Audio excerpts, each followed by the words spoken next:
এটাই কি মহেন্দ্র সিং ধোনির শেষতম ম্যাচ?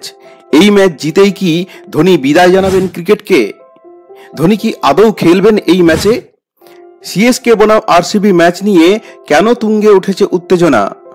হ্যাঁ বন্ধুরা, এই সব প্রশ্নের উত্তর খুঁজে নেবার চেষ্টা করব এই ভিডিওতে।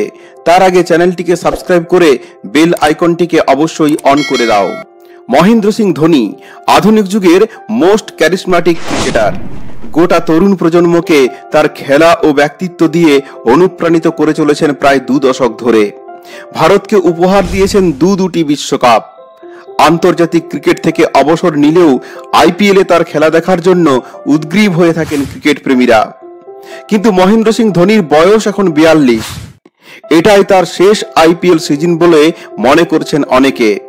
যদিও ধোনির ইচ্ছের কথা কেউই জানে না, তবে বিশেষজ্ঞ থেকে ধোনির ফ্যানেরা ধরেই নিয়েছেন এই আইপিএল এর পর ধোনিকে ব্যাট হাতে মাঠে দেখা যাবে না আর।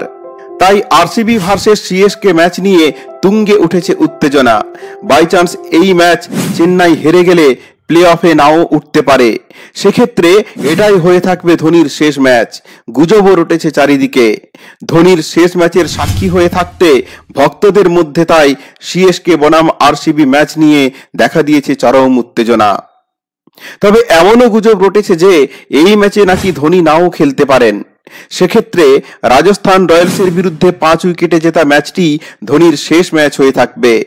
ধোনির ফ্যান হয়ে থাকলে তোমরা নিশ্চয়ই চাইবে আরসিবির বিরুদ্ধে ম্যাচ জিতে প্লে অফে যাক চেন্নাই। আইপিএল ট্রফি জিতে ক্রিকেটকে সম্মানের সঙ্গে বিদায় জানান ধোনি। সেটাই হবে ধোনির মতো কিংবদন্তি ক্রিকেটারের দুর্দান্ত ফেয়ারওয়েল। আর বিরাট কোহলির ফ্যান হয়ে থাকলে তোমরা চাইবে ম্যাচ জিতে প্লে অফে যাক আরসিবি এবং ফাইনাল জিতে আইপিএল ট্রফিটা বিশ্বের শ্রেষ্ঠ ব্যাটার বিরাট কোহলির হাতেই উঠুক। ট্রফি না জেতার খরা কাটুক রয়্যাল চ্যালেঞ্জার্স বেঙ্গালুরুর। তোমরা কে কার ফ্যান কমেন্ট করে অবশ্যই জানাও।